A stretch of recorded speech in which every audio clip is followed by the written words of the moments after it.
Hello and welcome to our now ongoing series here in the School of Animation and Visual Effects. We're going to delve behind the scenes of filmmaking with our own Studio X crew. I am Will Ziegler, I'm your host. Today, I have the pleasure of speaking with the team behind Strawberry Mansion, directors Albert BIRNEY and KENTUCKER AUDLEY's vision of a not-so-distant future, where holographic advertising is pervasive and even dreams are taxed. I want to show you a little bit of this before we start.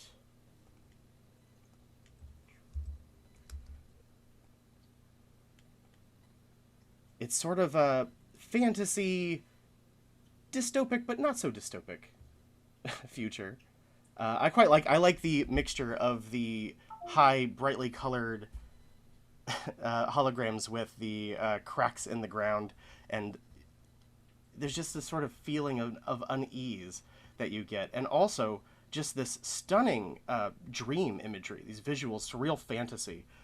It really must have required a variety of practical and digital effects. So we're going to speak to all of the people that were, well, not all of it's only some of the crew, some of our Studio X crew, and the directors as well as producers for Strawberry Mansion and all of these dreamscapes that I just want to enjoy. This is some of my favorite parts were these mice, by the way.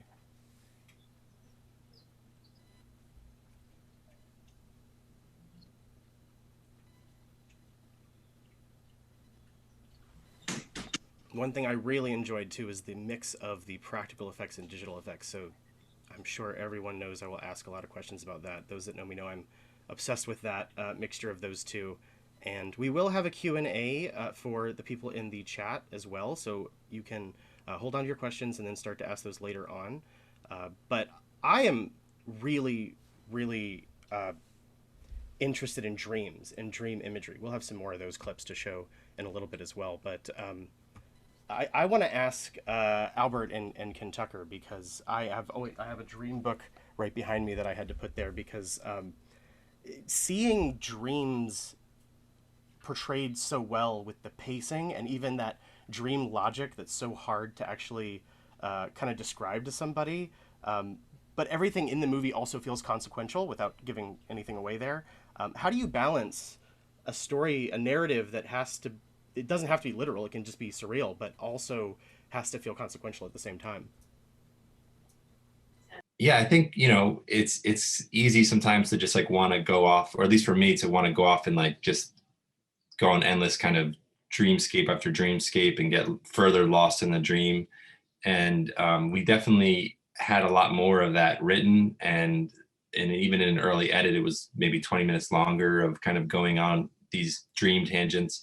But KENTUCKER and I realized as we were editing it that like we kind of had to keep it around the central story, around the central romance of the movie, and keep coming back to that. And it would kind of make all of these little fun dreamscape moments hit that much harder if they were kind of felt like they're propelling the main story forward.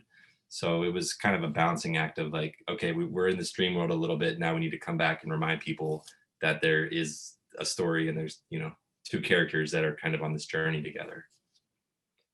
Yeah, and I'll just add, again, I ditto what Al said. Thank you so much for including us in this, and also just the great work that the unit that the school did. Yeah, that's the question: is balancing the dream logic with the narrative propulsion, and I feel like that was the main kind of question we were thinking, overarching throughout the film, was just to we really loved this non sequitur feeling of being in a dream and feeling lost, and anything can happen, and it can shift on a dime, and it's very cinematic, I think, to get lost in those worlds. But a little goes a long way in the dream logic realm, and I think we were trying to make sure that it didn't just feel like it was floating endlessly. It felt like there was a reason that we were pulling these strings, but but also just it's with all these, it's always a balancing act of trying to you know of trying to do the fun cinematic, weird, strange, anything can happen thing, with also just sort of making this trajectory and the arcs of these characters pop as well. Yeah, I really appreciate that, you know, even though the romance or even the moments of, again, I don't want to give anything away, but that it threats of violence or violence, there's dramatic, high drama, right? Even these things that are grounded can become part of the dream, or the dream logic kind of takes you there. I really, really like that depiction. Part of what I think sells it every step of the way is the stylistic choices, of course, that you made. So, for example, I know you were both influenced by the fantasy films of the 1980s, and how does that, sense of style, or how does production design and all of those things play into the storytelling itself? And maybe our producer Emma can speak to this too a little bit. Yeah, sorry, my cat was freaking out while you were asking that question, and so is Zoom events these days, I feel like. But I think it was about production design choices and using style, yeah. Resources. I mean, yeah, I think Albert and KENTUCKER can probably speak to this better than I can, but I know that sort of like using the resources that we knew we had in our wonderful production design team, Rebecca Morin and Lydia Milano.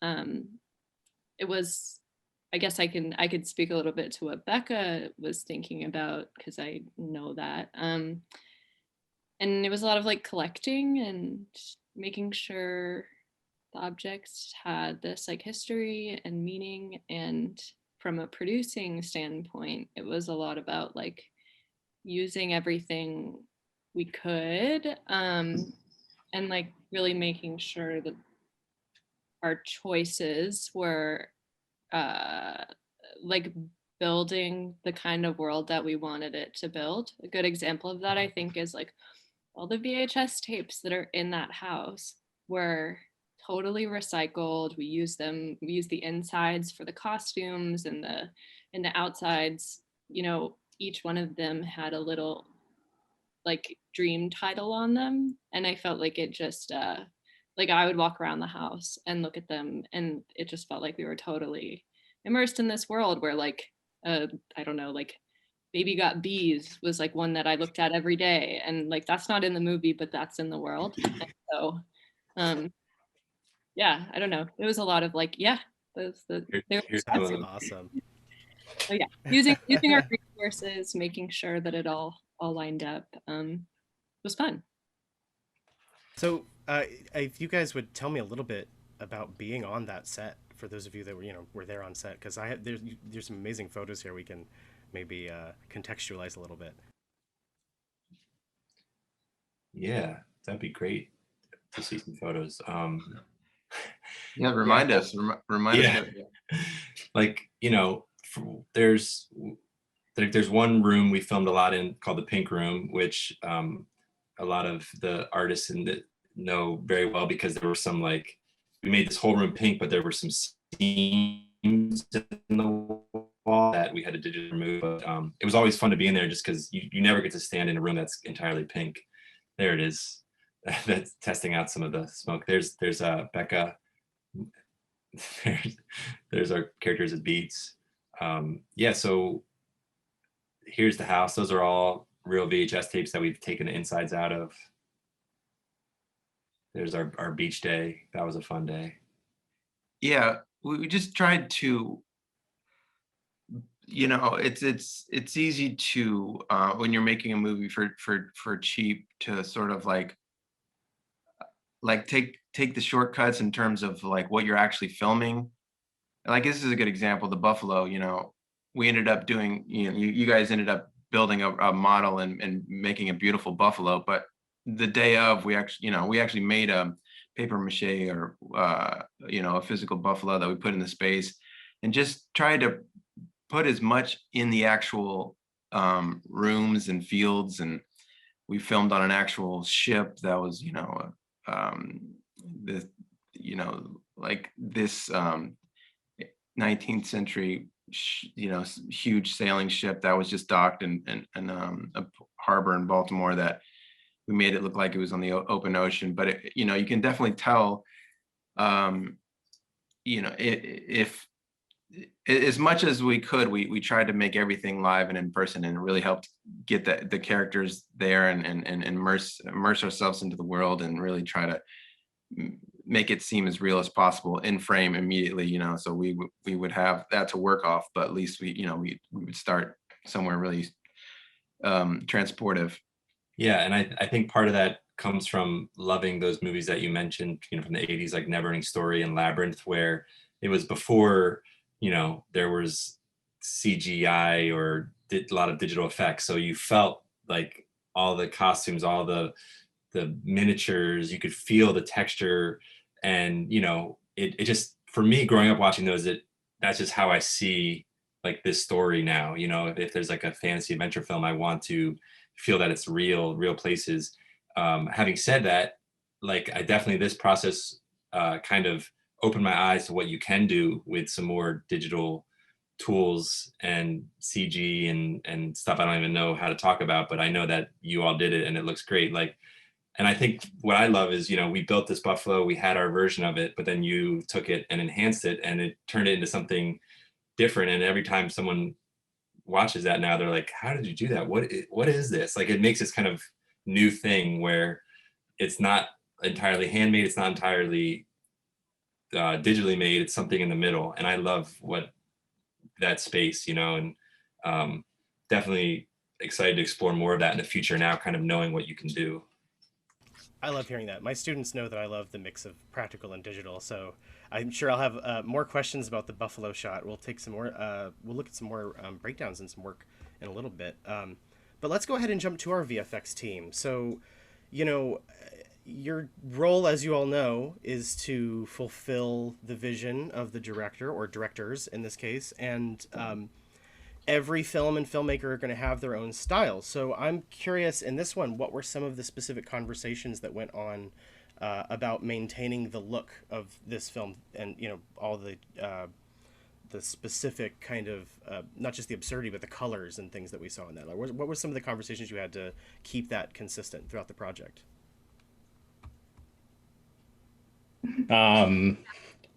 Every shot that we ingest in, I mean, everything has sort of a color space by default that we have to make sure that we're following to keep the consistent color as we start. And then it's sort of our job to make sure that, you know, if we're adding or trying to take anything away, especially with like removing, you know, some of the seams and things like in the pink rim shots, making sure that the pinks match the pink that's on the walls, and whether it's being copied from one place, maybe that pink in that specific area is a little bit lighter or darker than it should be in that area that is being copied to.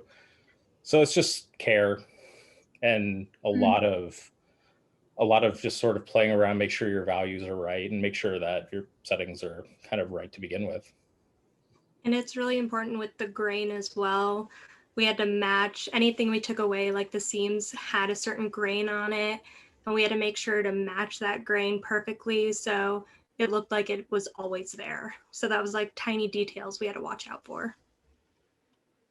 What were some of the things? I know there were some 3D elements that were put in. So, and we have our CG artists as well here. So what were some of the things you had to put in, and then what goes into making sure that any totally, you know, computer creation for people in the audience that are watching gets matched to what is happening in the background plate? Well, I personally worked on the buffalo head for the texturing and grooming. So it was a lot about references, understanding what was needed, what was wanted, and how it was gonna connect with the plate. So I did some of the lighting too. So it was a lot of care looking at the lighting and making sure everything would match up. So it's a lot of back and forth. And also in studios, what was very good and interesting was that it's not like a regular class where you just work on your own thing and then you're done. You have to communicate with other artists. Like Ryan and I communicated a lot because he was doing the animation and rigging. So I would get updates from him, and then I would give my lighting renders to another artist. So it's a lot of communication. Yeah, I agree. I think communication and teamwork is the key, especially working remotely like this. And as you can see from the buffalo shot, it's great to have like a plate where you have a reference of the buffalo prop, the buffalo puppet, and then we can enhance it using CGI. We try to make it as realistic as possible, using realistic deformation. Try to look up the references from nature, how a buffalo blinks, how they breathe, what happens when they're in pain, how many breaths they take, uh, and yeah, we are sort of think to how realistic and how far will we take this, because it is, we are making like a real buffalo that's hurting, but also a buffalo that's in a dream. And so yeah, that's really interesting. Yeah. I remember thinking that watching it that, well, realistically, maybe the buffalo would be freaking out more, or maybe not. I don't know what buffalo do when they're in that state, but it is a dream, and in a dream, things don't have to literally be the case they would. So, yeah, it's just a really interesting situation to be in, where you are you're taking visuals normally to make them hyper real, right? You want to make everything look super real, and in this situation, you're doing that, but also not doing that because it's supposed to be for a dream fantasy, surreal thing. So yeah, we saw some of the things that had to be added there. So some of those extra pieces that had to match exactly to what was happening in the pink room. What are some of the choices that get made? And I actually kind of want to start, I mean, our leads can speak to this too, but I'm actually really curious what Catherine, as our supervisor for the Studio X stuff, and Sasha as our producer, Melissa too as a producer for that. What are some of the things that get decided when you're talking to the filmmakers, and Jason also? What are some of the things that you want to? What are some choices you actually can make that aren't just oh, you have to do this and this and this? What are some creative choices that get made along the way? Well, I just want to mention that, I mean, first of all, it's our job to help the story be told. So really, we are working with the filmmakers to see their vision through. And so it's when we first meet with a client, we basically try to figure out what it is that they want, and we ask for reference, and we ask for artwork, and we ask, trying to prevent the time it takes to figure out what the filmmakers want while in production, and seeing what we can do to make sure that things go as well as possible. So the story being told, is the part that, and it's the part I love, because I think that especially when you get something that's hyper real and it's colorful and beautiful to look at, and it's just so much fun for us to help that story be told, and especially if there is a really good story to be told, which is why I love independent film so much, because it's usually about the story. And I know that seems like everything should be about the story, but that's not really the case. So we're really lucky to be working with filmmakers like these to basically just assist in the storytelling process with the areas that we're good at.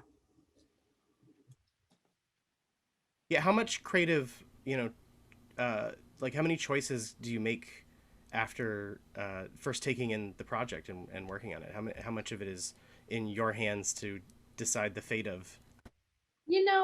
For when we're working with independent filmmakers, we really want to get their direction and get their input first, kind of before we go. But it is really collaborative. But I'd love to hear from Melissa, just on terms of how she kind of managed the team, worked with the clients to get all of that together. So we actually did have some really good direction to move it forward. Sure thing. Throughout the whole process, I felt like we needed to maintain a strong sense of communication between the artists as well as our clients, KENTUCKER and Albert, and the rest of their crew. And in this case, I felt like we had the great fortune of being given a rough cut of the film early on, so that way we could do a better job of matching our CG effects with the incredible practical effects that they were already created ahead of time, especially since a lot of the reference photos and whatnot they provided for us were actually the graphics they created for things like the soda cup and the box of cereal. All that was significantly helpful in allowing us to not only meet their needs, but also do so by the deadline that they were asking us to fulfill our work by, that is. So for that, that's amazing. Like, I love to know, and I think our audience really wants to know, because some of them are thinking of going into Studio X or coming to the school, but I think that they would be interested in knowing like what those conversations are like between, you know, the directors and the VFX crew, or the producers and the VFX crew. So I will actually I'll come back to our VFX supervisors, but to our directors and to producer Emma, from your side of it, how does that look? How does it look when you're sending your shots, your babies, over with your very detailed instructions, and it's now going to be in the hands of Studio X, knowing that some of them are students, or all of the artists are students? Well, yeah, right from the beginning, felt like the communication was really, we talked a lot about that in the beginning of like, I think you all said, the more you can tell us, the better that'll be, the more we'll know what we're doing. So try to just like get really detailed. And sometimes I'd think, okay, this is so detailed, and you'd come back with more questions that would be even more detailed. I say, oh, wow, okay, let's go even further in. And sometimes that was the first time we were really thinking about how to verbalize this, or, you know, it's one thing to kind of be like, we want this to happen, but when you've got, you know, 30 students that are waiting to get on it, they need to know if it's going to turn left or right, or how long, exactly what frame this thing is going to happen. So yeah, just kind of like, you know, there were long email chains of paragraph after paragraph of kind of explaining, you know, what we'd want, and then come back, Melissa would send an email and kind of ask some more questions and take those. And it was, you know, for me, it was very exciting, because knowing that there was a team of you all and all these students working on it, you know, I would be out for a walk on like a Saturday, and I'd come home and there'd be like a new shot or something. I said, that's amazing. You know, they just were working on this, and here's the latest version of, you know, the buffalo or the car removal or whatever it was. Mm-hmm. So it was really exciting. And I really appreciated the, Melissa, especially your attentiveness to the details. And, you know, usually I think maybe because you're all on the West Coast, I'd wake up some mornings with a big email, and it was always like, all right, let's get right into this. Let's get down to work. And I knew like the sooner I would respond, then the sooner you all would put it back into the pipeline or get working on it. So yeah, for me, it was exciting just to like have that, knowing that there was a team kind of out there ready to work as if we could get you all the material. So yeah, that's what it felt like from my perspective. I think from a producerial perspective, which is a little different when it comes to post and VFX and all of that, especially, it was like myself and my producing partners were really working just as if, I mean, you guys are a fully functioning sort of VFX studio, so that was how we were moving forward. And I think that was necessary for everyone, and also just for our own timelines and everything like that. So it just was very normal, professional, and like productive way for us to get our movie done. And it just added so much to our final product. And yeah, I think throughout the process, we were just trying to make really intentional choices about where to like put this extra time, and you guys just really made that, just like brought that to a level that we wouldn't have been able to do otherwise. And yeah. I'll echo those remarks and say, yeah, it was really exciting. We're both like, Al and I haven't really done a lot of post special effects stuff in the past, so it was sort of, we were kind of green with the whole process, so it was really helpful to go through it with you all, and we learned so much, and our expectations were far exceeded. I keep thinking about the buffalo shot, which was in the script, and even in the film, it's not a huge part of the story, but once we realized that we could make this thing look so amazing, it adds so much to the story, and a very crucial part of the movie. And very early on, it just sort of establishes the movie as like, okay, if they can do that, then this is a movie worth paying attention to. And I think every little piece of professional and artistic VFX that we got from you guys just really added that level of professionalism and gave it an extra boost. And it was a pleasure to go through the process for the first time, essentially. Yeah, we learned a ton. I feel like I'm always learning just being around all these people. Yeah. But for our VFX supervisors, though, I really want to know, like, how does this get managed? Like, how everything comes in, and you have student producers who are doing an amazing job, the communication is there, but what is the actual, like, taking all of these resources and all of these people and creating that organization look like? Well, I think, I mean, Sasha is the glue that actually keeps everything organized, and her production team.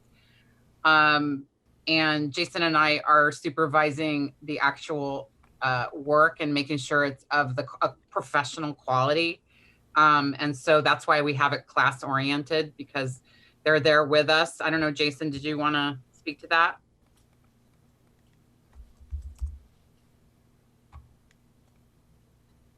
You're muted. You're muted. It just comes down to communicating from the get-go, right? Like, I just, like, one example in particular was the spider that we had to turn around really fast.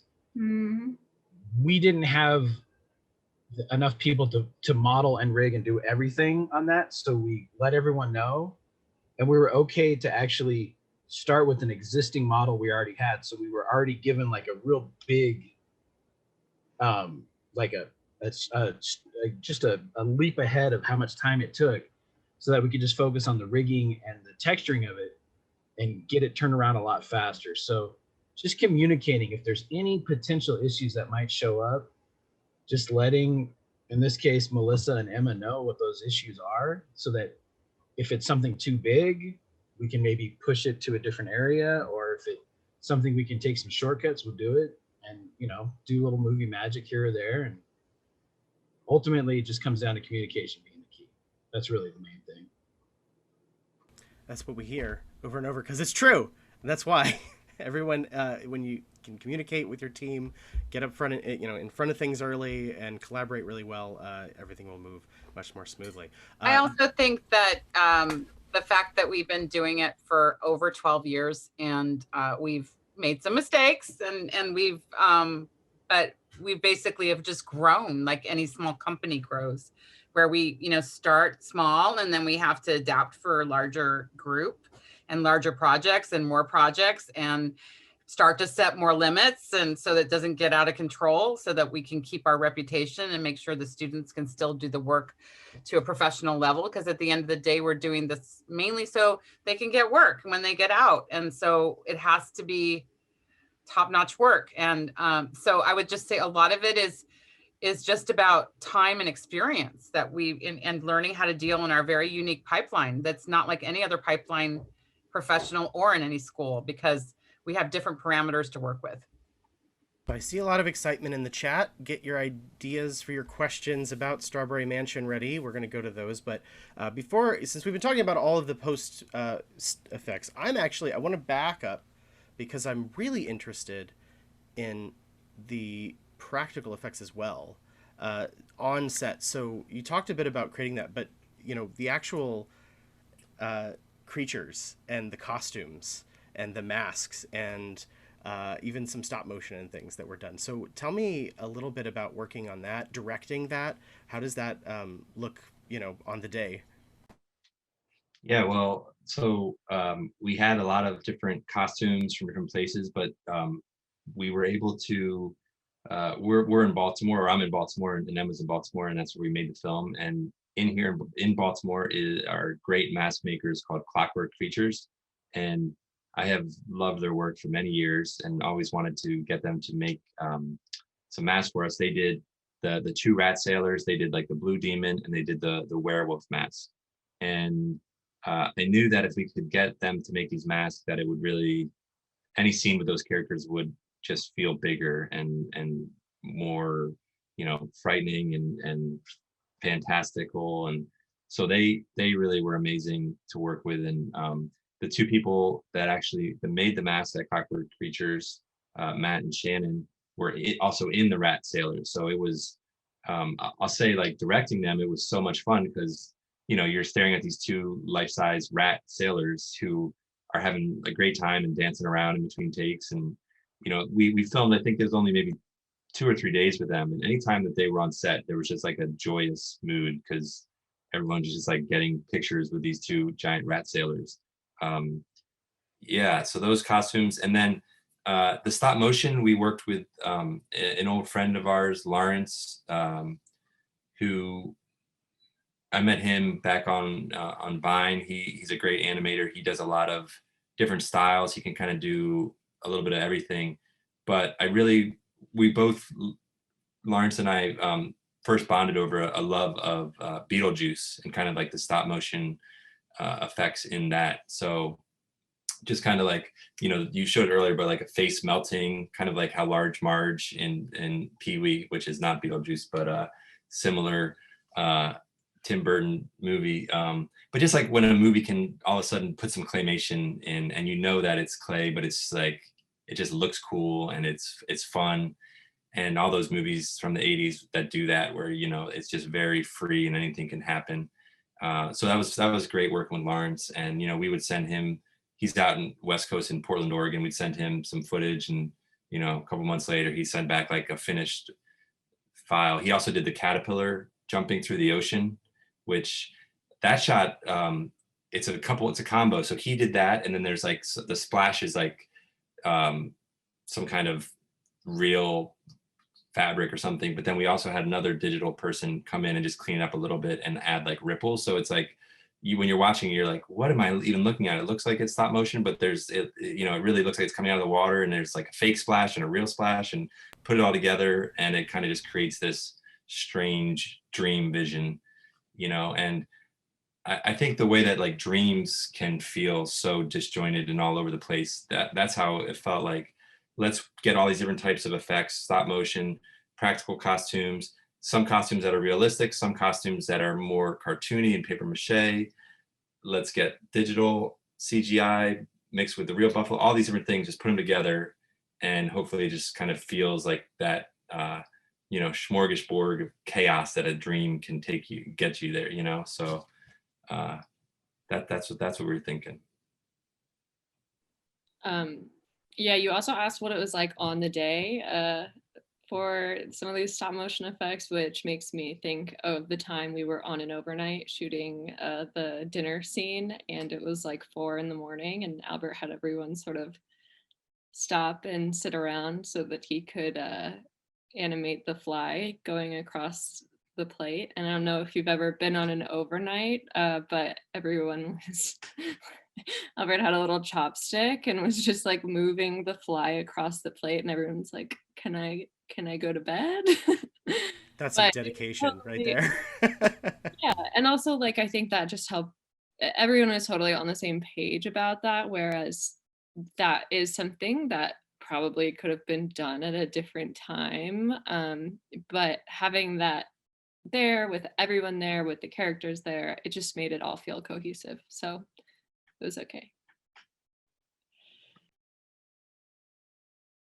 Yeah, I think the practical stuff just, I mean, I love all the digital effects too, but we can ask more about embellishing one from the other, because you've already touched on that quite a bit. But yeah, from the buffalo shot to some of my favorite characters I had to write down. So Albert, you, I believe, inhabited in not just the suit, but in as an actor in your mind, Saxophone Frog and the Blue Demon.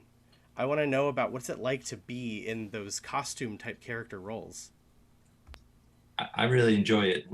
KENTUCKER and I made a film for Strawberry Mansion called Silvio, about a gorilla who can't speak, and I played Silvio the gorilla.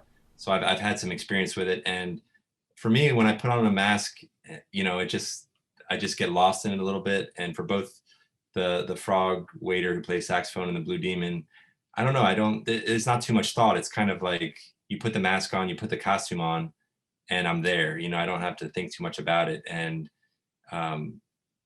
it's kind of like improvising a little bit. You know, you got the camera there, you got the actors that you're working off of, and you know, especially with the blue demon, there were some decisions I didn't think about that I just started doing. Like the blue demon is kind of like breathing and grunting, and you know, I didn't know that was going to happen until we're there, take one, and all of a sudden it's like this demon comes out, you know.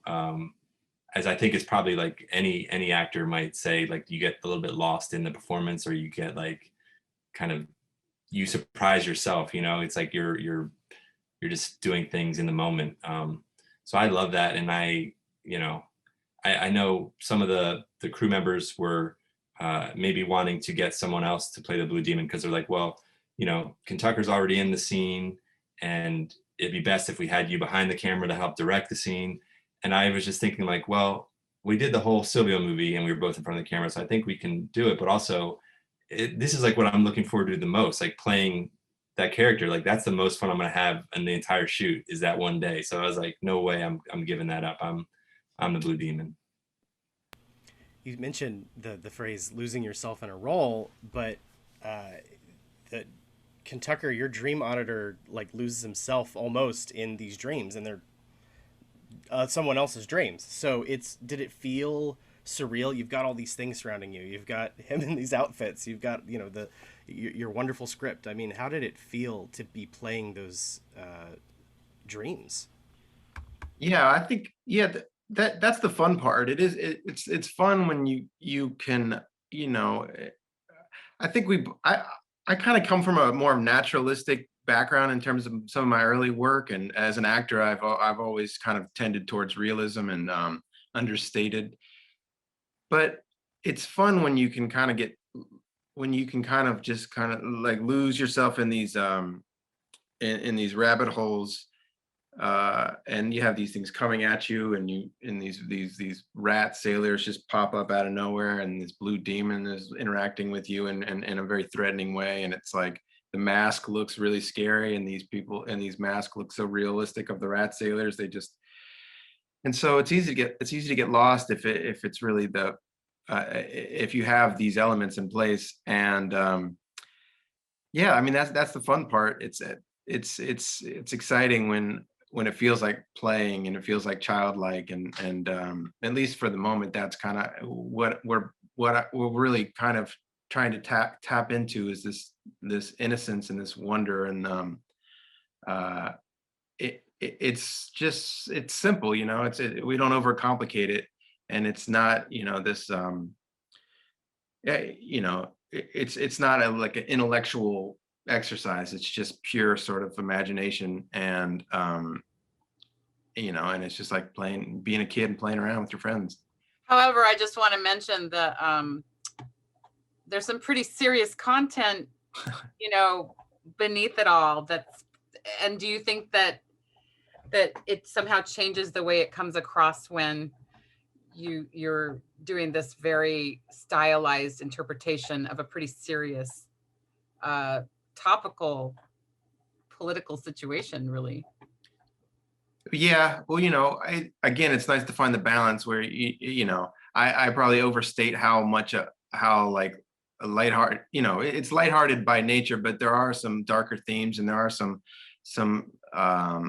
you know, some commentary of what we think the world is becoming, or what we sort of how bombarded we feel with hyper consumerism, and just being sort of like algorithmed away with our, like, not to give too much away about the story, but there's an element with your dreams are being taxed, and the advertisements are being pumped into your dreams, which, you know, seems far-fetched on one hand, and also highly plausible on the other.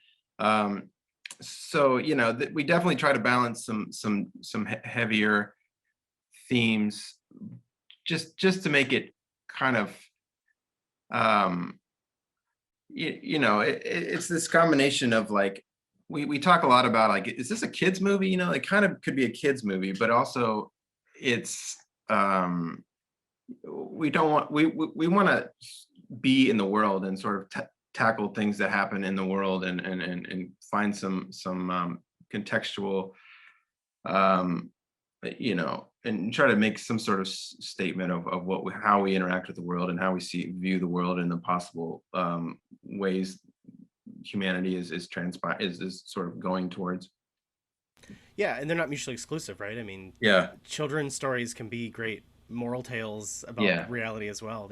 Yeah, and I think those are my favorite films where you're transported. You watch the film for 90 minutes and you feel like you've left your troubles behind for 90 minutes. You're transported to another place, or just like the feeling of watching Back to the Future. I love that feeling as a kid. I'd watch that and I would just get so wrapped up in this other story, and then maybe as you get older you realize, oh, there's some other stuff going on here, or some stuff that went over my head as a kid, but it's you can appreciate it on both levels. I don't know if Back to the Future is the best example, because maybe there's something else going on there. Maybe it's just about it's about bullies. We all know what it was about. Yeah. So let's talk about some specific shots, because there was a good question in the chat about asking what was extremely difficult to execute for the CG artists. And I did want to specifically, Jason brought it up, but I want to specifically call out the buffalo shot, because it was practical effects to create that world for, to inhabit on the day of, and then also embellishing that and adding actual rigged animation. So let's talk about that one. Those who are involved in the buffalo shot. Actually, Jason, why don't you start us off on that, and then we'll hear from our artists as well. Yeah, I want to let Maria and Ryan really. You want to go? Okay, all right. We had a team of 3 people really tackling the buffalo. It was Maria, Ryan, and Hannah was helping out over the summer with the initial model. And really, I'm going to step back and let them talk about it. I just kind of gave direction and helped them sort issues out, but they're the ones that put it together. Well, for me, it was challenging because I was doing things I hadn't done before. So I had never done realistic for an animal. And I was learning sort of the grooming in another class. So I was applying what I was learning in other classes to the project, while at the same time receiving feedback and learning how to put that feedback into the buffalo. So it was always like a back and forth thing where I was like learning and doing at the same time. Yeah, well, for me, I've never actually animated a buffalo before. So it's a very interesting and exciting challenge.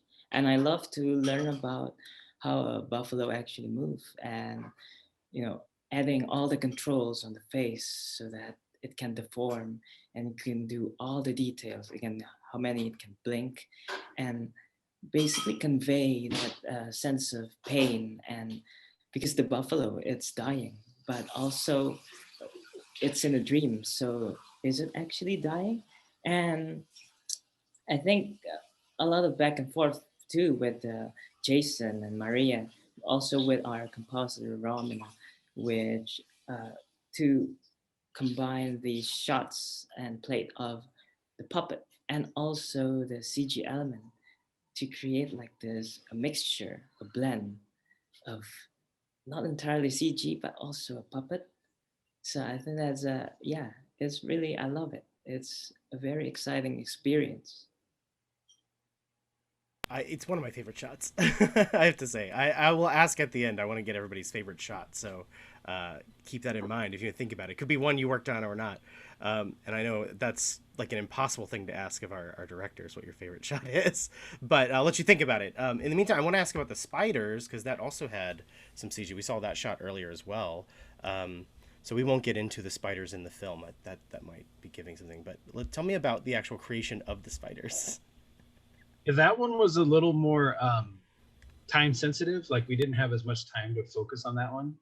So we started with a spider model so that we had just a really big advantage in the time. I just put us a little ahead of the curve. And then we just tweaked the model a little bit. changed the textures, and then did our rig on top of that. So it probably saved us a number of weeks just by being able to use an already existing spider. Jonathan Kyle Brown helped do the rigging and animation on that one. I don't think he's here right now, but he helped us do the rigging and animation for that part. And then Maria did the texturing again, like changed the textures around and made it for this particular show. We updated everything. Her. Well, no, it's back. Whichever way Whichever way. pointed, yeah.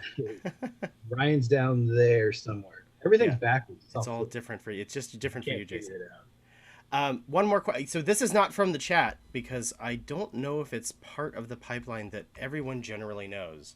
But at the end, right? And Ryan started to talk about it. You've got the practical, you've got the CG, you've got even the film grain and stuff they were talking about. It all has to come together at the end, and someone has to do that. So let's hear from our compositors and tell me, especially on a show like this, like what's involved in once again maintaining that style for the vision of the directors, but what goes into the compositing? Courtney, you want to take that? Sure. So going into the compositing, we're always looking at what needs done. It's kind of putting everything together and making sure it's ready to be finalized, especially as a lead. I was looking at me and Ron and Jan were looking at every single shot and making sure they all were cohesive, because that was one of the biggest parts of compositing, is working with everyone and making sure everyone's is cohesive.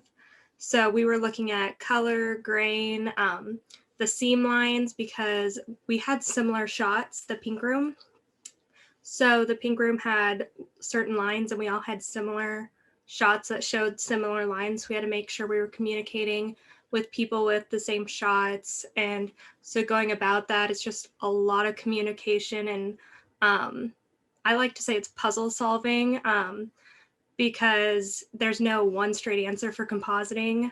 You are always problem solving and puzzle pieces, how to figure out what to do where. So I feel like that was a big thing too, was figuring out what is the best way to cover up these seams. And once we figured out a good way to do it that worked for most of the shots, we communicated that. So it was a lot of communication, I would say. Yeah, I would add also that, one of the biggest, I think the biggest job as a compositor is you act as a protector of what's in front of you, whether it's the actual footage that you're being given by the client, or, even if it's just the CG that, Maria and Ryan and my God, everyone else that worked on that, like just protecting it to its highest quality to make sure that their work gets shown, at its highest potential in the project as well. So yeah, I think, for us, the biggest thing is just really making sure that everything is as cohesive, as clear, and really as high quality as it possibly can be before it, gets back in the hands of the client and gets shipped off. Yeah, do you guys want to, Melissa, do you want to talk a little bit about that last week of us doing the finaling and what that meant and what that took? Yeah, we got to hear about the crunch time. Yeah, I'll try.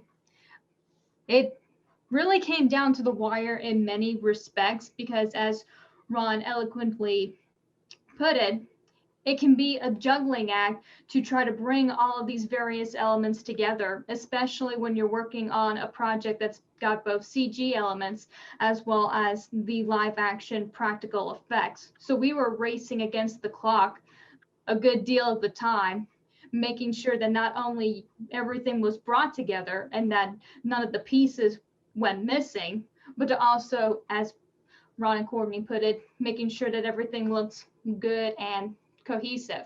And Ron and Jan, they did an impeccable job of providing the support that Courtney needed in order to make sure that that consistency was maintained throughout all of the shots that we were working on, especially during the shots that took place near the end of the film, where we were able to throw in some CG elements that you don't really notice right off the bat, but really added to the drama of the story that we were trying to support. So even if you had had extra time, it would still be used to keep getting everything even more perfect. It's just, always use all the time you have. Yeah. The effects artist, and Catherine knows this, and I'm sure on the director and producer end for the live action, is that, we always will work to the last minute, and we're always looking for extra minutes, extra moments, is like much extra time as we possibly can. So it's always that balance towards the end, and we were definitely down to the wire on this. And I know Melissa, Courtney, Ron, Yan, and I were on Zoom on a couple of nights pretty late, just trying to wrap up all the shots. And we're always just trying to get as much time as we possibly can. But the delivery is always probably the most exciting part of our job. But it was fun. Yeah, they were building up the delivery throughout the entire process, since we were racing against the clock in order to meet a deadline that shifted more than once. And what was really interesting that I found is that the buffalo shot was one of the ones that we got to work on right away. And it was yet also the last shot that we completed and delivered right there at the very end. So it has a lot of significance for us, not just from the technical and creative standpoint, but also from it being like a personal triumph for everybody that worked on that shot. And I we really so appreciate you being able to meet our deadline. I really just want to give a huge shout out to Romina on that too, because I know Romina just really kicked ass on that shot, and it turned out so beautiful. We even, like, I remember it was getting down to the wire, and I have the faster computer at my house, so we ended up rendering the shot on mine, just because it was just like, oh my God, it's like, we got to get these last details in, and we got to make it, like, how do we do this? So the blood in the hole was also done by in compositing, and she had, and Romina, who's not here with us, but she had to put the buffalo head and integrate it with the practical paper mache. So it really was a team effort, and it was sort of like, if it looks good, it's going in the movie. If it doesn't, then it's not. And so when it got in, and when you guys liked it on the film, when you liked it, we were just all so excited, because it was like, there was a point where we thought, I don't know if this is going to happen, so it was fun. You heard it here first. Other people who worked on the movie, you heard it here first. We are going to go to some audience questions. They have some amazing questions, but I'm going to do one more of my questions first. I have a question first, Will. Oh, you're going to jump in front of my question. Yes. Right, go ahead. I have a pre-question, or a comment and a question. Well, first off, congratulations on getting into Sundance. Yes, of course. Awesome. Fantastic. And then my question is for you guys, since it was so different this year with COVID, like, how was that? Because I've been a few times in normal years, which is great. It's an amazing experience, but everything is just so different this year because of that. So I was just wondering how that went for you guys. Yeah, it was weird. Nothing else needs to be said. Good answer. I love it. I was sitting, I was at Sundance sitting exactly where I'm sitting right now in front of the computer. And KENTUCKER actually came down here from Brooklyn. And so he was sitting right here. And that was our Sundance, I mean, we said, at least we can be together. After working on this for years, it's like, at least we can, be together. But yeah, it's like everything else this past year. It was just like, kind of a bummer, but there were some good moments. I mean, just to have one bright thing I'll say is, if it was a normal Sundance year, we would have gone there, and a handful of people that had tickets and were able to travel and get the money to travel, and it would have been seen by a couple, way less people. But because it was online, my mom saw it opening night, my oldest friend saw it, my high school friends, like, it was all these different people that wouldn't have been able to see it on premiere night saw it. So that was kind of cool to share the official movie premiere with like, you know, just everybody in my life. So that was one thing I said, this is kind of cool. They even said that more people saw the film than any other Sundance. You know, it just, there were so many people who you could show it with, and it makes me wonder if they're just going to do an online component from now on because of that. Yeah, we'll see. And also, you know, this was their first time, so they're figuring it out. And I think they did some great things. And there's certain things, you know, I mean, it's hard. It's like hard to a festival that's all about getting together and being in a movie theater and, you know, talking to people face to face and meeting. It's like, how do you translate that into the virtual space? And it's really tricky, you know. And after this year, you know, at the end of the day, it's like, oh, let's go to a party on Zoom. You know, it's like you just want to like get away from the computer. Woo! Yeah. We all pick different backgrounds. Yeah, it's a party. Yeah. But it was all right. I really want to know, I've been a fan of Dan Deacon for years. What was it like to work with Dan Deacon on the music? Because it just adds so much to the movie. I just love it so much. Yeah, it was incredible. I mean, same as you. I've been a fan for many years, and he's just like, he lives in Baltimore, and Albert's friends with him, and he introduced. And then, you know, over the last couple of years, we've gone on these tubing trips, and I got to know him a little bit there. And he saw and liked our previous film, Silvio, and expressed that he would be interested in working with us. And, you know, that's all. You know, that was an incredible opportunity, and I didn't quite understand how much it would transform the movie, because we hadn't quite worked with a score composer before that, and just his attention to the movie and the way he grasped the movie was incredible, like above and beyond, kind of like, I think he understood the movie more than any of us. He would write these long emails in the middle of the night, sort of like with his interpretation of every like beat of every scene. And we're like, oh, I never thought of that, but yeah, it's beautiful. And he would, you know, come up with these epic themes and just keep pushing the music was just like, every time I heard a piece of music, I wondered if it was too much, if it was too big. And then the second time I listened to it, I was like, it's got to be that big, you know, because it, you know, it's just like, the whole movie has this sort of melodramatic, over the top feeling that, like, again, is that sort of never ending story, 80s kids movie feeling that Dan was able to just nail. And it was a joy to work with him. Yeah. Emma and I just saw him today. We were watching the movie on like really good speakers and just kind of doing some final music and sound notes. And just like KENTUCKER said, he would just like pause it and explain what he was doing with a certain musical motif or something, and explain the scene to me more than I have, like better than I ever understood it. Like there's certain parts of the story where it's like, how does this happen with this? And I don't quite know how to put it together, but he's like, here's what's happening here. And to have a composer that's like that committed to like just digging into a weird, surreal story and finding, you know, the emotional beats and like how to enhance it was incredible. And yeah, like KENTUCKER said, I think his emails were the only ones that maybe were a little bit longer than Melissa's in terms of just all of the detail and everything. And some mornings I'd get one from each. I had to wake up and there'd be a new email from Dan and Melissa, and I'd have to, all right, let me take 45 minutes to read both these emails with my coffee here. That's awesome. It's that attention to detail and that passion. We're going to go to questions now. We've got about a half an hour. Let's do your questions. There's a few in the chat. This first one, I want to read it. It is not a question, even with a question mark, but I got to read it. Your multiple styles of animation was your ace in the hole to create a chaotic film? Question mark.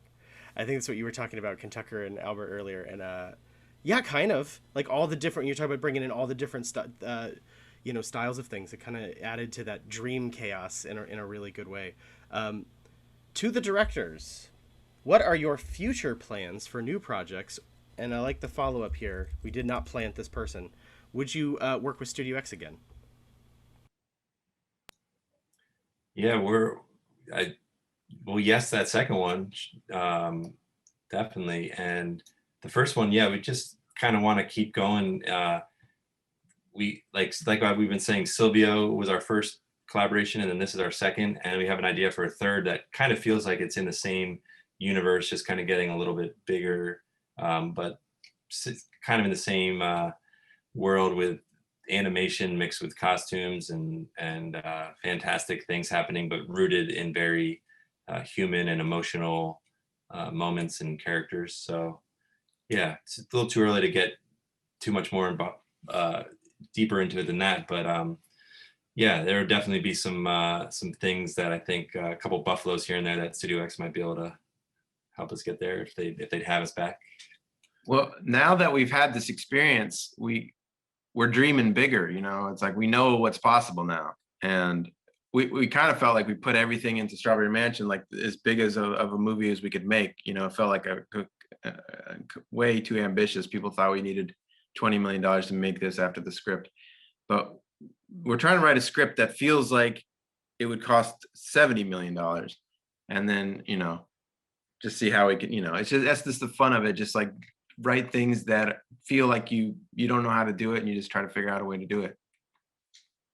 But you definitely would work with Studio X again. It was a great experience. Yeah, we'll try not to change the deadline. Yeah, sorry about the deadlines. It's a our deadline bad. thing. It's, Well, now I know you had a good we're used to it. reason. Yeah. Also, Yeah. too, like from, you know, just from my own experience of, you know, Catherine and Jason, I've done this for so long.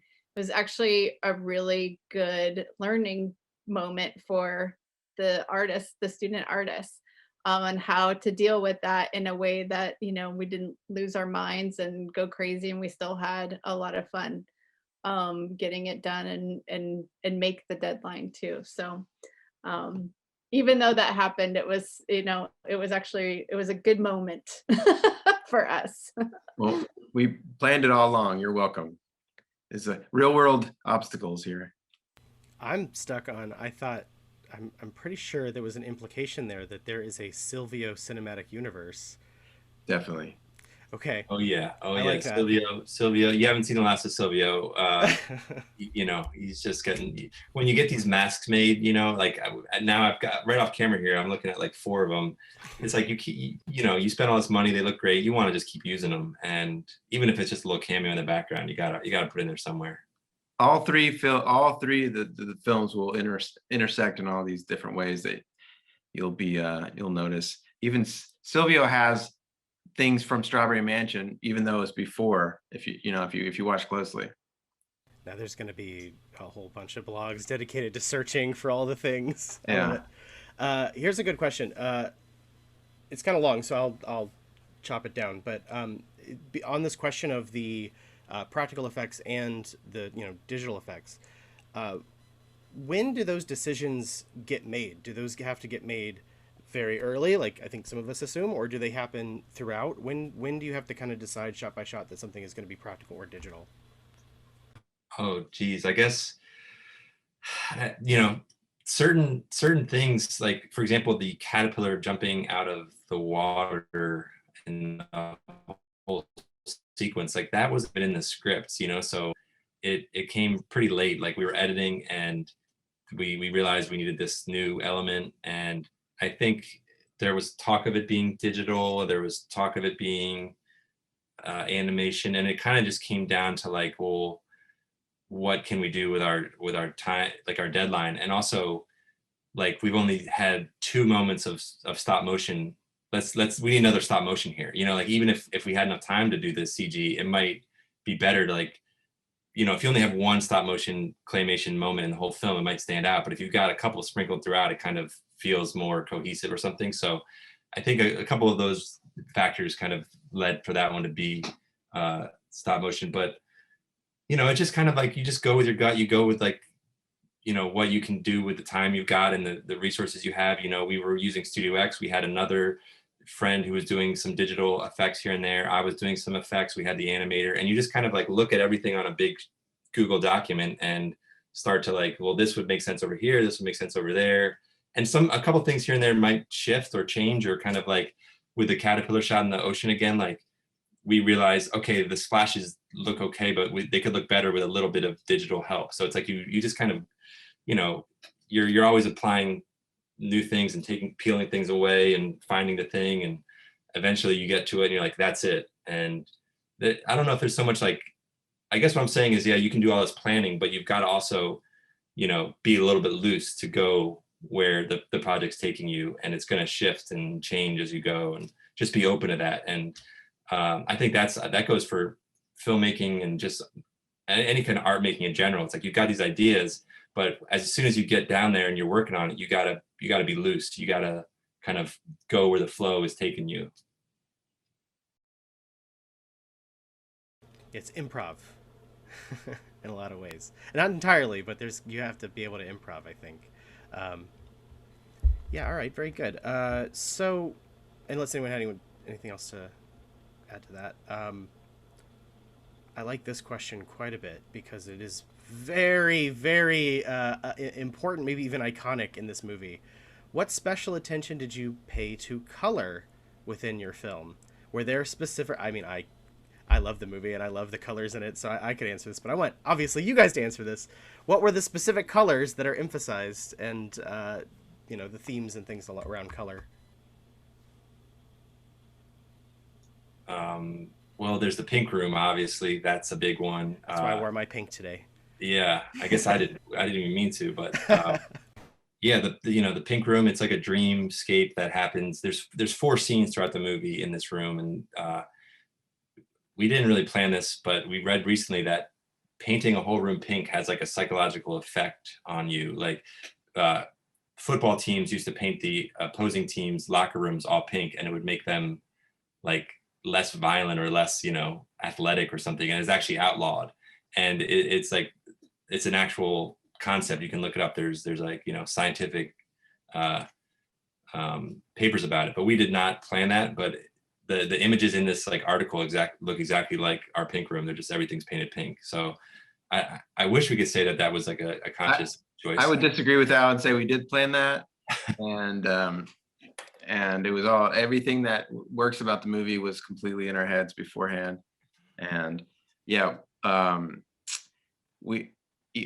the colors, I mean, I don't remember really talking too much about colors. I mean, I think it just kind of comes naturally to Al, for, you know, I'm not a real big colors guy, but Al, I think, just loves the bright colors and the, you know, the bright green orange, I mean, the bright green frog mask, and the just the colorful costumes. And I think it's I think it's fun to put all these colors together, and then at the end we actually put everything on, we transferred everything to 16mm film, which kind of dulls the colors a little bit and makes them a little more like, you know, it has this sort of more timeless feel, and gives the colors a little dulled richness that I really love.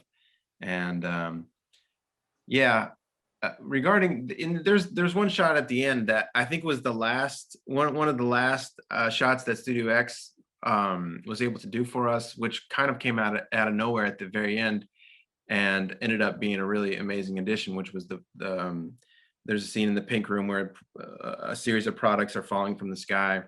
And we had some practical products falling from the sky while we shot, but it wasn't quite that visceral impact we were looking for. So we were able to add like twice as many, and you guys made, and it just really upped the ante about of just making that a really dramatic moment, and it felt like really much more dangerous. But when I think of the colors in that movie, in our movie, that scene stands out, just the sort of and we actually in post made those colors pop a little bit more, like in a hyper color, like just like these really dramatic reds and oranges and greens that make it look like this surreal, I don't even remember what we were referencing, but it just felt really scary how colorful they were.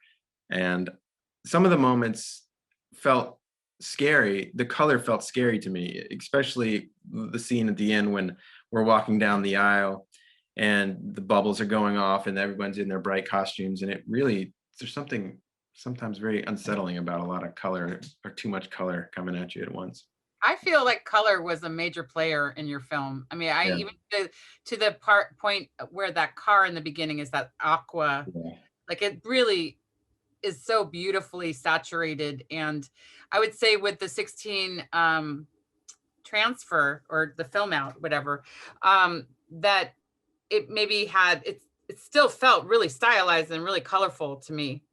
And it really it was almost like color as a mood. Like it really helped tell the story. And I just want to mention that Ron Morelli comped and did the shot with the dropping objects that you were speaking of, and he's here today. So if you want to speak anything to that, Ron, go for it. I want to thank Maria. Me and Maria. Maria worked on it too. Okay. Yeah, Maria and I were, because we got the CG models from Jason's class, and then me and Maria were like, okay, we got to get these textured, and then I had to come up with a quick way for turning 5 objects into hundreds of objects and then having them drop from the sky. But it worked really well. But again, you know, it's a group effort. So I'm really happy that you liked it. But I could not have done that without Maria or even Jason PATNODE in his CG class. Yeah, Jason is a good guy. Yeah, we love that shot. Oh, thank you. I also just was thinking in terms of color, like I feel like our DP was really great, Tyler Davis, at like taking everything that was in this world, and I think he probably had, obviously color plays such a huge role in this movie, and I think it came together, and that's probably because he was looking out for that a lot, and the way that he was lighting all of the shots with that like soft and lots of haze, I think it just, yeah, he probably was like taking, I'm thinking about it, he probably was like taking things out that like stood out and we didn't even notice, and he had his eyes on color a lot. Yeah, that haze adds that kind of never-ending story vibe, and the cinematography also just knocks me out on that. But KENTUCKER, I like you called it scary colorful, because I think you can saturate something so much that it is like menacing. Like, yeah, that's what we did on that one shot. Is it wasn't scary enough because not enough things were falling and the colors seemed a little too muted. But like making it more colorful made it more scary. But yeah, I mean, I think costumes were a big part of the color too, and as well as the DP. Like Emma said, our DP was amazing with capturing the color schemes. But our costuming was also very colorful, and a lot of the special effects obviously were poppy and colorful. I remember reading years ago, especially since fast food plays a part of this, maybe some of the menace in this as well. I remember reading years ago that fast food places would intentionally make their interior design really ugly or chaotic colors or saturated colors so that people would want to leave, so they could not have people just sitting there too long. So, yeah. So that's kind of interesting. All those things, you know, come together. I worked in a movie theater when I was in high school, and they had us wear orange outfits because they said the psychology of it was that it made people hungry. So, so you manipulate people with color, definitely. Yeah, all that was planned. Here's a question. This is for Jason, and you answered it in the chat, but I'm going to change it because I think of everyone here, you're the one who has worked in both practical and digital. So what is it like to transition, you know, your mind from one to the other, to work on one or the other over your career? And I think you're muted. I did the transition. Like, I think I did practical effects on my first movie back in like, God, I'm going to date myself here, but like the early 90s. I worked on a movie, did some practical stuff on it that was so bad they turned it into a Mystery Science Theater spoof. So it's like, it's better now because it's that, but you got to tell us what it is so we can look it up though. That was like right when things were transitioning from practical to CG, and so it was a smooth transition. It was pretty seamless for me. I kind of just started seeing where everything was heading, and I just kind of went along with it. You know what I So- think is really beneficial about it with you, Jason, is like, if, you know, on many projects, you know, Jason will say, you know, we could do this with dynamics, but, you know, let's just go down to the green screen and shoot. Like, I think it would be, you know, better to do like a combo or so, you know, having him know both of those disciplines has been really helpful. Yes, I feel like I have to pay people money now because everyone's like complimenting me. Oh, here, I'll tell them what really happens. You go down into the green screen, and then there's all these, like, you know, fake blood everywhere. And I have to clean it. Yeah. Yeah. You get a lot of blood. So going back to this, because this is another long question, but to narrow it down a bit, you guys worked on, we had CG, we had compositing, so a lot of the stuff from the Studio X people, but even also the stop motion from other people. So I want to hear from our directors and producer, and then also from Studio X. How much time does that take is really what this person's asking. Can you work on things simultaneously? You know, can you start some of that and then finish? Like, how much time does it take from start to finish to do some of these really complicated things? Wow. Yeah. I mean, it kind of took all year. Like we filmed in like the fall of 2019, and then started editing like in January, and you know, started talking to like our stop motion people a little bit after that. And you know, as like the edit changes, you don't want to get people working on stuff too early because those scenes might not make it. So it's like there was a couple months of just like editing the story, and then it was like, okay, I think we're ready for some of these other elements. And maybe it works, maybe it's faster on like a bigger film when people are getting, you know, paid like to do that and only that. But you know, a lot of our people we had working for us had like day jobs or had other jobs, and so it was a little bit like they'd work a little bit here. They had like one little window of 3 weeks that they're not going to be able to do it for 2 months until, you know, 2 months from now they can have 3 weeks that they can do it on, and you're kind of just like waiting for all these different elements to happen.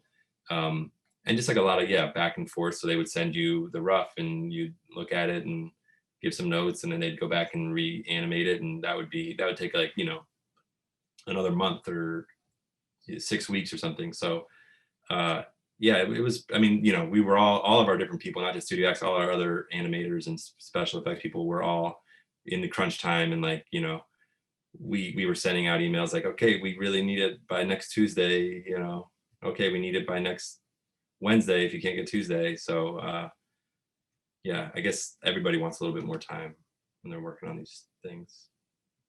I think that same question asked, like, how long did it take you from the beginning of the process to the end? Yeah.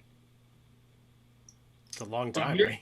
You mentioned, Albert, that you and Emma were even today just doing some notes on the sound, right? Like, so you're still not done, right? You're still like trying to tweak some stuff.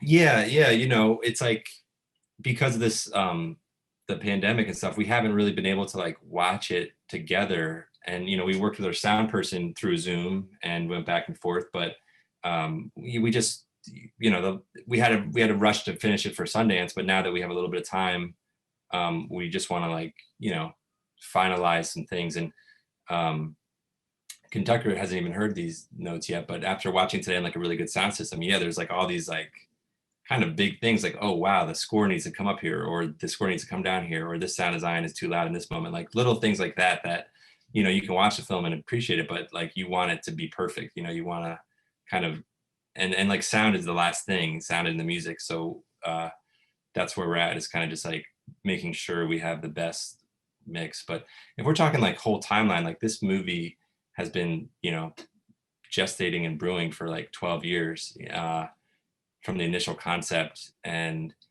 kind of, I emailed KENTUCKER in 2012, a first draft of the script. I didn't really know him. Just said, I've seen you in a couple movies. Do you want to act in this? And he was very polite and said, yeah, well, that's cool. You know, let's talk. Like, it wasn't ready at that point, obviously. And over the years, you know, as we got to know each other and make other projects together, it was always kind of in the back of our minds. And honestly, like as of a couple of years ago, I was like, well, that's the idea that got away, you know, like I'm just never going to make that movie, and I have to just be okay with that. And a couple of things in Baltimore. There's this great grant that we got. The little things like started to happen where it was like, okay, we can actually make this. You know, like Emma and our other producers came on board, and they understood that this isn't like the $20 million movie that the script feels like. We can make it practically in Baltimore with DIY aesthetics and paper mache frog masks and so, you know, it's a long process for anyone out there who feels like they have like ideas that are, you know, they're never going to happen. I'd say just like keep working on it, and you know, your life might take you on other little paths and you might go away from the idea, but if you really need it to come out, you know, hopefully you'll find your way back to it, and it will find its way out in the world in some form or another. And that's, I feel like, what this movie, that was like the grand lesson, was just like, you know, follow your dreams or something. I don't know. That's cheesy. I want to mute myself now. No, I want to hear from others on that question too, but it is still an indie movie. It's a Sundance. It's just, it's got the ability to be also a science fiction movie and a fantasy movie. And, you know, and I'm wondering what you guys think about that. Like, how much, with all of the variety, because the older ways didn't go away, with all the variety of effects that are available, I mean, are indie filmmakers poised? I mean, are we going to see more of this, where we just have effects and concepts that could rival any blockbuster? Yeah, I don't know. I feel like special effects and indie movies are kind of, for some reason over the last 20 years or so, maybe even before that, they haven't really mixed in the way that I think we're mixing them. You know, it's a total indie movie sensibility, but then we're trying to do things that like you're not supposed to do outside of Disney movies or, you know, superhero movies, or, you know, just this, like, really pay attention to the special effects elements of it, and the fantastical elements, which a lot of, you know, serious indie movies don't really tap into very often. But I mean, we would love to. I don't know. I personally I'm so excited about more visually adventurous movies coming out of the indie realm, and I feel like the tools are there, and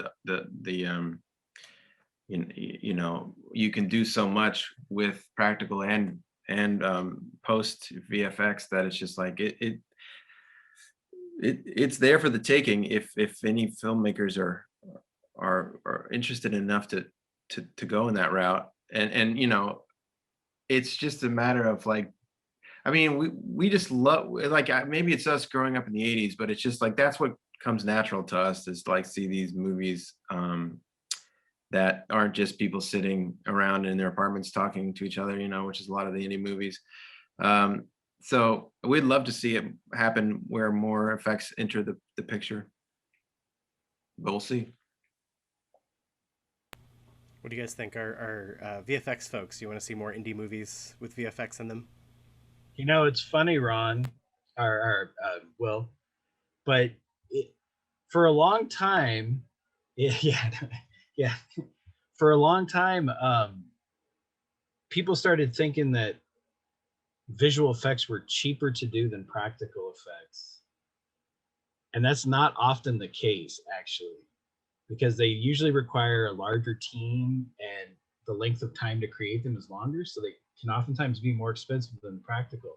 So it's cool to see films come along that try to do practical stuff and then add in VFX in a seamless manner when needed. I find that quite refreshing. We did that actually a lot with Beasts of Southern Wild. It was a similar kind of, you know, practical miniatures and then mixing them with CG and with compositing. It's fun. Yeah, it really is like my favorite to see practical and digital play nice together. I think partially because 10, 20, maybe even 30 years ago, people were, these are enemies. And it's like, no, not really. They're just different tools for directors to use. So yeah.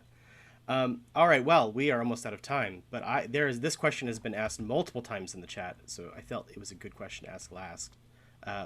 Where can they find the movie? Do we know yet where people want to know where they can stream it, watch it? They're pounded down the gates. They want to see this. Yeah, we're still trying to figure that out. It's gonna be playing festivals this year. Keep your eye out for your local festivals. But yeah, hopefully sometime later this year it'll be released, or next year even. I don't know. It takes so long.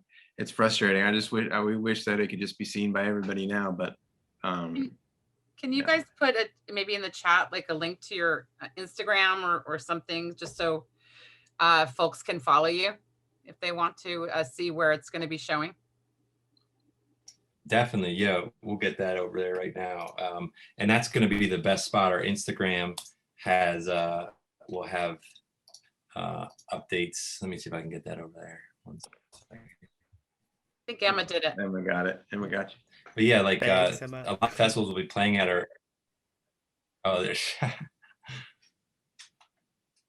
Yeah, check it out there. And also in the meantime, if you go to our Instagram and look at a bunch of the images right before bed and just think about it as you're falling asleep, you might dream a better version of the movie than is actually there. That's one thing I'll say. This movie's all about dreams, and it still is not as good as our own dreams. Our own dreams will always be the best movie we'll ever see. So some of you might dream the movie, a better version of the movie tonight. And if you do, write it down, because that's your movie now. Eat a big bucket of food, right? Yeah, I might go get a chicken shake or something. Oh. Yeah. Well, if you have that before bed, you're gonna have some other weird dreams. You have very weird dreams if you eat that right before bed. Any other parting thoughts? Those are some great parting thoughts. Anybody else? I just want to mention that Jan Lee, he didn't get a chance to speak. I just want to acknowledge Jan and all the finaling work he did to get these shots to completion. And if there's anything you wanted to mention, is there anything you wanted to say or add to? Oh, I'm very glad to join this project. Very thanks, Catherine and Sasha, give me this chance. Yeah. You did an amazing job. Thank you. Yeah. I love seeing these shots because I kind of just see them when it's time to do like a big discussion or something like this, and I get to see them at the end, and then seeing the movie. Like people don't have any idea. Just they're gonna get walloped in the face with so much stunning dream imagery, dreamscape after dreamscape. The mice are my favorite. I have a lot of other favorites, but everybody's gonna walk away with a different favorite. So, I'm fond of the frog. The frog, Sax frog, is really cool too. Yeah. So there's too many. We could never give them all away. There's too many. All right, everybody. Thank you so much for joining us for this fun, casual discussion of Strawberry Mansion, and we'll keep you all updated on where you can find it. There are also some links for Studio X if you want to find out more about Studio X. And thank you all for joining us. Until next time. See you. Be safe out there. Thank you. Thank you for having us. Bye, everyone. Bye. Bye. Thank you. Thank you so much, everyone.